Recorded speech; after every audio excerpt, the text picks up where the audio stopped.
오늘은 봉독한 마태복음 3장 16절과 17절 말씀을 중심으로 하늘이 열리고 이 제목으로 하나님의 말씀을 듣도록 하겠습니다.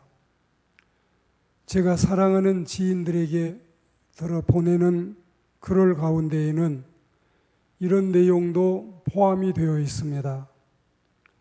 성을 쌓는 자는 망하고 길을 놓는 자는 흥한다. 과연 만리장성을 쌓던 진나라는 바로 망했고 도처에 길을 놓았던 로마는 천년을 흥했었습니다. 우리도 징기스칸의 정신을 갖고 여기저기 길을 열자는 대목입니다. 이 말은 폐쇄적이고 닫혀있는 상태보다는 개방적이고 열려있는 모습이 훨씬 더 좋다는 뜻입니다.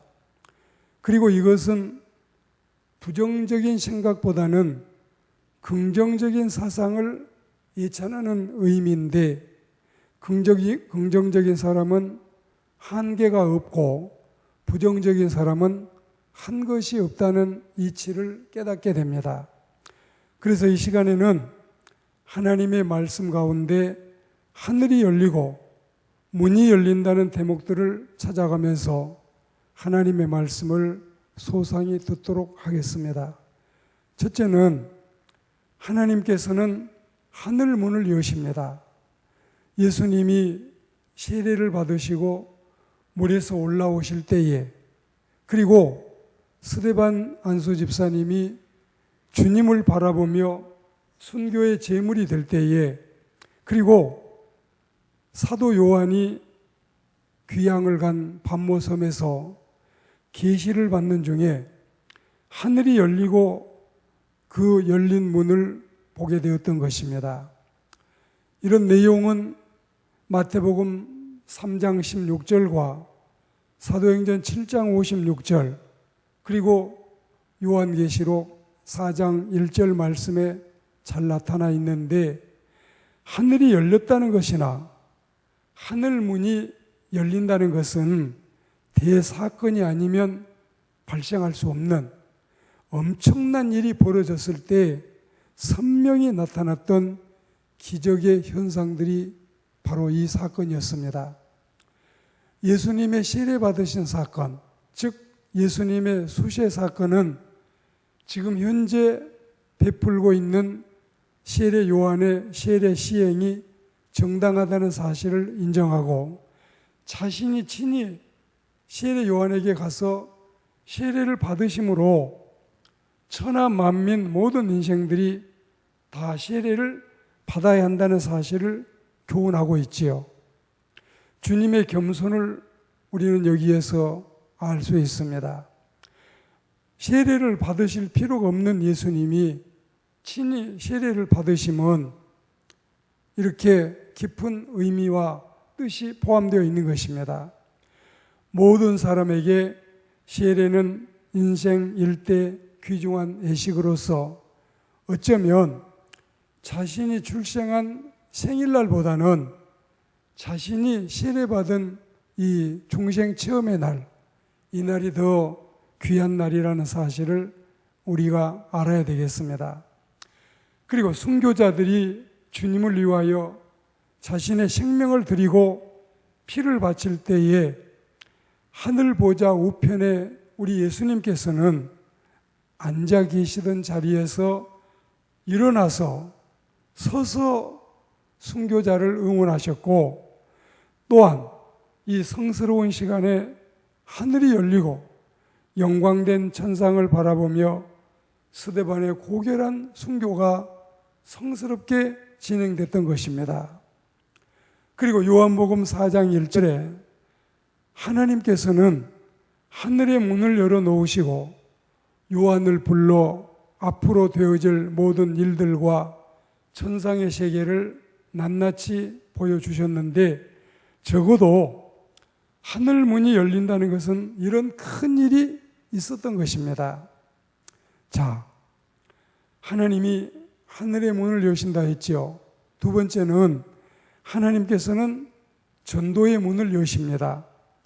사도 바울이 골로새 교회 신자들에게 부탁하기를 기도를 계속하고 기도에 감사함으로 깨어 있어라. 또한 우리를 위하여 기도하되 하나님이 전도한 문을 우리에게 열어주사 그리스도의 비밀을 말하게 하시기를 구하라. 내가 이 일 때문에 매임을 당하였노라. 그리하면 내가 마땅히 할 말로서 이 비밀을 나타내리라. 이런 여러분 사도의 고백이 우리에게 얼마나 은혜로운 간증으로 은혜로운 사실로 다가오고 있습니까? 우리가 전도를 할 때 전도의 열정만 가지고 다 되는 것이 아니고 전도를 위해서는 먼저 기도가 필요해요. 그 기도를 통해서 하나님이 전도의 문을 열어주셔야만 사람의 마음이 열리고 그가 구원의 백성으로 초대받기에 가능하다는 사실을 알게 됩니다. 케냐나 태국에 교회를 세운다고 다 되는 것이 아니라는 뜻입니다. 그래서 케냐의 교회를 세워서 새 가족들이 구원받은 사람들이 날마다 늘어나고 그리고 교회를 지어놓고 태국 같은 경우에 97% 신도의 불교 나라인지라 박해가 심해서 제대로 사역을 못하는 경우도 허다하다고 하는데 다행히 우리가 세운 반나차 교회는 많이 부흥했다는 보고와 남단 느아 교회도 타 종족이 개종해서 돌아오고 껑상교회도 교회를 건축하고 바로 네 가족이 새신자가 되었다는 기쁜 소식을 접하고 있습니다. 우리가 해외뿐만이 아니라 국내에서도 우리의 노방전도와 우리의 축호전도에 하나님이 기도를 통해서 우리의 기도를 통해서 전도의 문을 열어주셔서 복음이 비로소 온 땅에 편만해져가는 사실을 우리는 경험할 수 있습니다. 세 번째로 하나님께서는 사람의 마음의 문을 여십니다.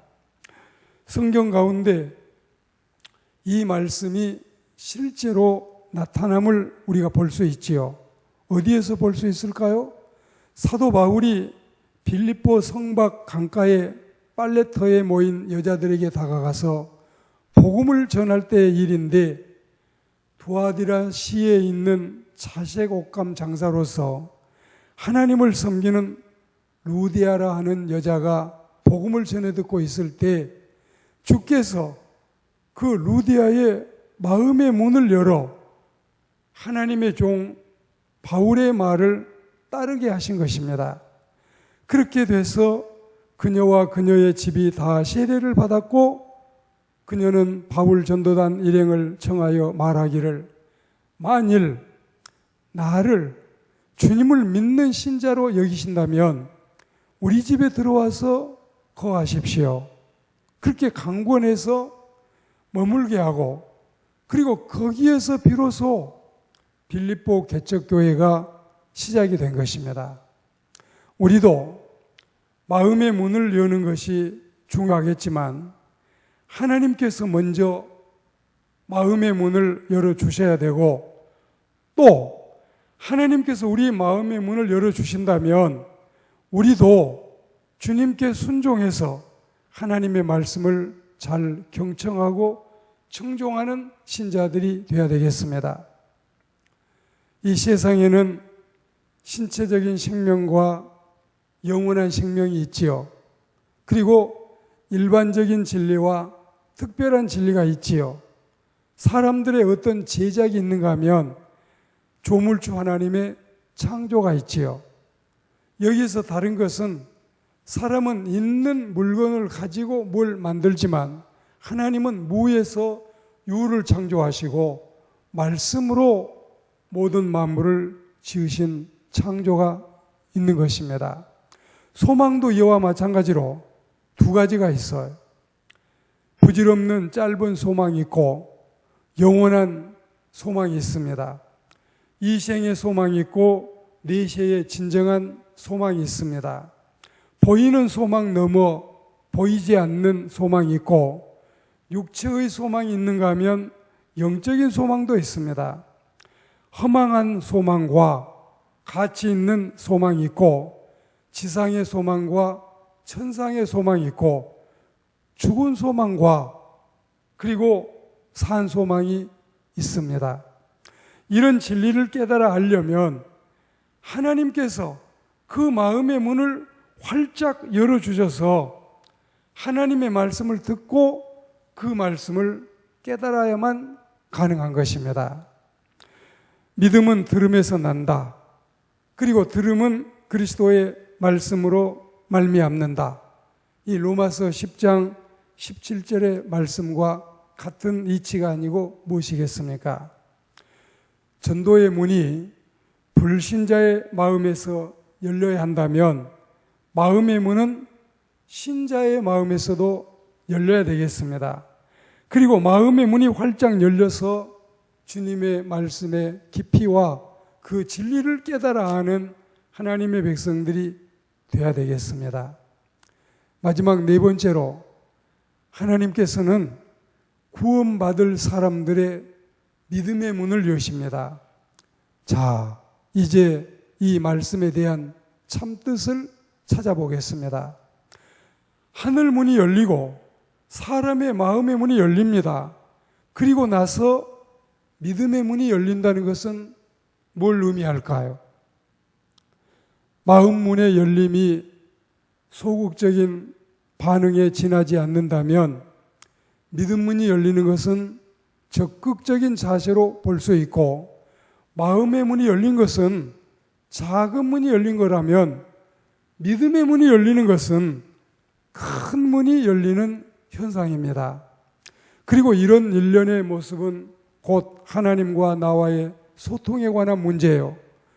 하나님과 우리 사이에 막힌 것이나 닫힌 것이나 거리끼는 것이나 가로막힌 것이 없이 환하게 활짝 열리듯이 하나님과 나 사이의 관계가 좋고 대화도 잘 되고 소통 관계도 햇빛이 짱짱 맑음이라는 뜻입니다. 하나님과 우리 사이에는 당연히 하늘이 열리는 듯이 전도의 문이 열려야 돼요. 마음의 문도 열려야 되지만 더더욱 믿음의 문이 활짝, 우리 믿음의 문이 활짝 열려야 그래야만 하나님의 복음을 받아들이고 구원의 백성으로 초대받게 되는 것입니다. 왜냐하면 이 믿음의 문이 열려야 마지막 문이 다 열리는 것이고 그래야 하나님이 우리의 믿음을 보시고 기뻐하시고 구원의 은혜가 비로소 임하게 되는 것입니다. 자, 이사야 선지자도 말씀했습니다. 이 백성이 듣기는 들어도 깨닫지 못하고 또 여러분 설령 믿는다 해도 그 믿음이 구원받을 만한 진정한 믿음이 될 수 없다면 그의 마음의 문이 열리지 않아서 그런 것입니다. 사도 바울이 안디옥 교회에서 설교를 하면서 이런 사실을 증언했어요. 그게 어디에 있을까요? 사도행전 14장 26절과 27절 그리고 28절 말씀 속에 이 사실이 나타납니다. 26절에 보시면 거기서 배 타고 안디옥에 이르니 이곳은 두 사도가 이룬 그 일을 위해서 전에 하나님의 은혜에 부탁하던 곳이라. 그리고 27절에 그들이 이르러 교회를 모아 하나님이 함께 행하신 모든 일과 이방인들에게 믿음의 문을 여신 것을 보고, 자, 믿음의 문을 여신 것을 보고, 그리고 28절에 가면 제자들과 함께 오래 있으니라 이렇게 말씀했습니다. 이방인은 하나님이 믿음의 문을 열어주셔야 신자가 되는 것 같습니다. 자연인은 하나님께서 마음의 문을 열어주셔야 성령이 임하는 것을 알 수 있습니다. 참 신자도 믿음의 문이 열려야 작은 믿음이 큰 믿음이 되고, 소극적인 믿음이 적극적인 믿음이 되고, 의심하는 믿음이 확신을 갖는 진정한 믿음이 되는 것입니다. 우리의 믿음의 깊이와 우리의 믿음의 높이와 그리고 우리 믿음의 넓이를 힘껏 키워보아야 되겠습니다. 할 수 있습니다. 하면 됩니다. 하나님을 굳게 믿는 믿음으로 해봅시다. 길이면 무조건 갑니다. 문이 닫혀 있으면 열고서라도 갑니다. 막히면 뚫고서라도 갑니다. 산이면 넘어서라도 가야지요. 막히면 그 길을 뚫는 것처럼 강이면 이제 우리는 건너야지요. 구원의 길이면 그 길을 당연히 가는 것입니다. 축복의 문이 열리면 그 문을 열어 제치고 힘차게 우리는 전진해 나가는 것입니다. 오늘 하나님의 말씀을 맺고자 결론을 드리겠습니다. 하나님은 모든 믿는 자들을 통해서 영광을 받으시고, 하나님은 우리 믿는 자들 앞에 시온의 대로처럼 큰 신장 높이를 활짝 열고 그 문을 우리에게 들어가도록 허락하십니다. 우리의 길, 우리의 문을 열어달라고 기도하는 그리스도인들이 되어야 되겠습니다. 링컨 대통령이 그를 칭찬하는 소리를 들었을 때에 긍정의 문을 열고 그것을 기꺼이 받아들인 것처럼 우리는 사람에게서 긍정적인 칭찬을 듣고 긍정적인 이 찬사를 듣는 것도 중요하지만, 하나님께서 우리를 귀히 보시고 하나님이 우리에게 칭찬을 하시고 축복을 하시고 사랑을 베풀어 주시고 은혜를 베풀어 주시고 복을 내려 주실 때 더 이상 우리는 마음의 문을 꽉꽉 걸어 잠그고 마음을 열지 않는 바보들이 되지 않고, 마음의 문을 활짝 열고 하나님의 말씀을 한껏 받아들이고 주님이 우리를 위해서 예비해 놓으신 모든 축복들을 다 내 몫으로 차지하도록 해야 되겠습니다.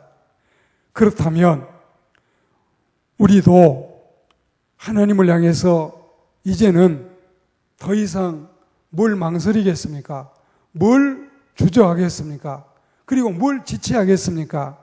닫혀있는 내 마음의 문을 활짝 주님을 위해서 열어야 되겠고, 그리하면 하나님께서도 하늘의 문을 열고 우리에게 구원과 은총의 복을 허락하심을 확신합니다. 이런 사람이 우리가 돼야 우리 마음의 문이 열리고 하나님과 내 사이에 화통한 관계가 돼야 그때 우리가 세상에 나가서 사람들의 마음의 문을 열고 전도할 수 있고 사람의 마음의 문을 열고 진정성 있는 대화를 할 수가 있고 사람의 마음의 문을 열고 인격적인 관계를 형성할 수가 있는 것입니다. 그만큼 사람과 사람 사이에 이 여러분 진정성과 신실함을 가지고 대하는 문제, 하나님과 우리 사이에 진정성, 또 이 올바른 신앙, 중심의 신앙, 구원받을 만한 믿음, 그리고 천성가는 기독도와 같은 순전한 믿음으로 주님과의 관계를 은혜롭게 유지하고 이 세상에서 끝날까지 주님과 동행하다가 영원한 천성에 이르는 하나님의 귀한 백성들이 다 되시기를 주의 이름으로 축복합니다.